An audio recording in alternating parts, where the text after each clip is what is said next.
नमस्कार मित्रांनो, इंदुरीकर महाराज म्हणजेच निवृत्ती काशीनाथ देशमुख हे सध्या पुन्हा चर्चेत आले आहेत. मुलीच्या शाही केळवण सोहळ्यामुळे सोशल मीडियावर त्यांच्या नावाचा जोरदार चर्चा आहे. 9 जानेवारी 1972 रोजी अहिल्यानगर जिल्ह्यातील अकोला तालुक्यातल्या इंदोरी गावात त्यांचा जन्म झाला. कीर्तन आणि समाज प्रबोधनाच्या माध्यमातून त्यांनी महाराष्ट्रात मोठी ओळख निर्माण केली.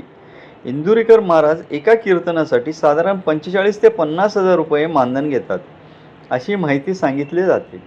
विशेष म्हणजे ते दिवसाला 2 ते 3 कीर्तन कार्यक्रम करतात. त्यांची पत्नी शालिनी देशमुख याही प्रसिद्ध कीर्तनकार आहेत. त्या एका कीर्तनासाठी साधारण 25 ते 30 हजार रुपये मानधन घेतात. ओझर गावात त्यांचा मोठा बंगला आहे.